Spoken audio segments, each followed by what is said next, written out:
Matric পৰীক্ষাত ভবাতকৈ কম number পাইছা নেকি? যদি তোমালোকে মেট্ৰিক পৰীক্ষাত ভবাতকৈ কম নম্বৰ পাইছা তেনেহ'লে তোমালোকৰ কাৰণে আহিছে এটা গুড নিউজ। সেই গুড নিউজটো কি আজি আমি এই ভিডিঅ'টোত তোমালোকৰ আগত ডিছকাশ্যন কৰিম। লগতে এই ভিডিঅ'টোত কম্পাৰ্টমেণ্ট এক্সামৰ বিষয়ে এই ভিডিঅ'টোত ডিছকাশ্যন কৰিম। আৰু এই ভিডিঅ'টোত আমি ডিছকাশ্যন কৰিম যে ৰিচেকিং কেতিয়া কৰিব লাগে, ঠিক আছে। তো ৰিচেকিং তোমালোকে কেইটা ছাবজেক্টক কৰিব পাৰিবা, কি ছাবজেক্টক কৰিব পাৰিবা, এইখিনি কথাও মই আজি এই ভিডিঅ'টোত ডিছকাশ্যন কৰিম। তেনেহ'লে আজিৰ এই ভিডিঅ'টো আমি ষ্টাৰ্ট কৰিছোঁ।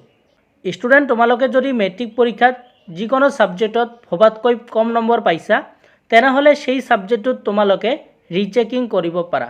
ছেবাৰ যিজন অধ্যক্ষ তেওঁ ৰিচেকিং পৰ্টেলটো 13 এপ্ৰিলত খুলিব বুলি কৈছে, ঠিক আছে। মেবি তোমালোকৰ 13 এপ্ৰিলত খুলিব। তোমালোকে কি কৰিব পাৰিবা, যিটো ছাবজেক্টত তোমালোকৰ ডাউট আছে যে এইটোত মোৰ নাম্বাৰ বাঢ়িব লাগে তেনে ক্ষেত্ৰত তোমালোকে সেই ছাবজেক্টটোৰ ৰিচেকিং কৰিব পাৰা। এতিয়া বহুতৰ মনত প্ৰশ্ন থাকে যে ৰিচেকিং আমি কেতিয়া কৰিম। এক নম্বৰ কথা, তোমালোকে যদি ভবাতকৈ কম নম্বৰ পাইছা, ঠিক আছে, তোমালোকক ভাবিছা যে মই এই ছাবজেক্টত ইমান মাৰ্ক পাম কিন্তু তোমালোকৰ বহুত মাৰ্ক কমি গৈছে, ঠিক আছে, তেনে ক্ষেত্ৰত তোমালোকে ৰিচেকিং কৰিব পাৰা। 2 নম্বৰ কথাটো হ'ল যে তোমালোকৰ সেইটো কনফিডেন্স থাকিব লাগিব যে মোৰ নম্বৰ বাঢ়িব লাগে, তেনে ক্ষেত্ৰত তোমালোকে ৰিচেকিং কৰিব পাৰা। আৰু ৰিচেকিং তোমালোকে অল ছাবজেক্টত কৰিব পাৰা, ঠিক আছে। কি ছাবজেক্টত তোমালোকে কৰিব লাগে তোমালোকে সেইটো কৰিব পাৰা, ঠিক আছে। তোমালোকে এছামিছতো কৰিব পাৰা, ইংলিছতো, এনেকুৱা ধৰণৰ তোমালোকৰ গোটেইখিনি ছাবজেক্টত কৰিব পাৰা। তো মেক্সিমাম কেইটাক কৰিব পাৰা তাৰ কাৰণে তোমালোকৰ ন'টিছ আহিব, ঠিক আছে। সেই ন'টিছত আমি ডিছকাশ্যন কৰিম। এতিয়া আমি ডিছকাশ্যন কৰিম মেইন পইণ্ট যিটো, এইটো তোমালোকৰ কাৰণে এটা গুড নিউজ, সেইটো হ'ল তোমালোকৰ কম্পাৰ্টমেণ্ট এক্সাম। এতিয়া কি হয় যে বহুতৰ ধৰা তোমালোকৰ 2টা বা এটা ছাবজেক্টত ফেইল কৰিছে বা তোমালোকে 3টা ছাবজেক্টতো ফেইল কৰিছে, তেনে ক্ষেত্ৰত তেওঁলোকে কি কৰিব পাৰে, কম্পাৰ্টমেণ্ট এক্সাম দিব পাৰে। তো কম্পাৰ্টমেণ্ট এক্সাম দি তোমালোকে কি কৰিব পাৰা, সেই ছাবজেক্টবোৰত তোমালোকে পাছ হৈ যাব পাৰা। এতিয়া বহুতৰ মনত প্ৰশ্ন যে কম্পাৰ্টমেণ্ট এক্সামৰ আমি কেইটা ছাবজেক্টত দিব পাৰিম। তো তোমালোকৰ যদি মেক্সিমাম 3টা ছাবজেক্টত তোমালোকে কম্পাৰ্টমেণ্ট এক্সাম দিব পাৰা।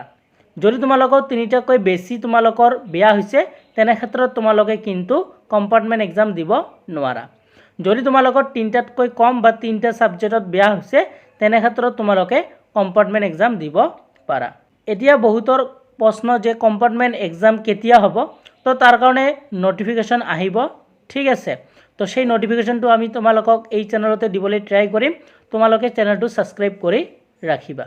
আৰু কিছুমানৰ কনফিউজন থাকিব পাৰে যে কম্পাৰ্টমেণ্ট এক্সাম আমি এছামিছত দিব পাৰোঁনে, ইংলিছত দিব পাৰোঁনে। যে তোমালোকে পাৰা, যিকোনো তোমালোকৰ 3টা ছাবজেক্টত দিব পাৰিবা, যিকোনো 3টা ছাবজেক্টত তোমালোকে কম্পাৰ্টমেণ্ট এক্সাম দিব পাৰিবা। এই ভিডিঅ'টোত আজি আমি এইখিনি কথা ডিছকাশ্যন কৰিলোঁ যে তোমালোকে ৰিচেকিং কেতিয়া কৰিবা।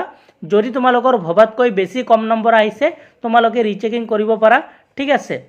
আৰু 2 নম্বৰ হ'ল কম্পাৰ্টমেণ্ট এক্সাম, যদি তোমালোকৰ 2টা বা 3টা ছাবজেক্ট বেয়া হৈছে তেনে ক্ষেত্ৰত তোমালোকে কম্পাৰ্টমেণ্ট এক্সাম দিব পাৰিবা। আৰু ৰিচেকিঙৰ যিটো পৰ্টেল এইটো তোমালোকৰ 13 তাৰিখে খুলি দিব পাৰে, ঠিক আছে। তো আশা কৰিছোঁ আজি ভিডিঅ'টো ভাল পালা। আৰু যদি কিবা ডাউট থাকে তোমালোকে কমেণ্ট ছেকশ্যনত সুধিব পাৰা, মই তোমালোকক ৰিপ্লাই দিবলৈ ট্ৰাই কৰিম। তেনেহ'লে আজিৰ ভিডিঅ'টো চোৱাৰ কাৰণে তোমালোকক ধন্যবাদ জনাইছোঁ।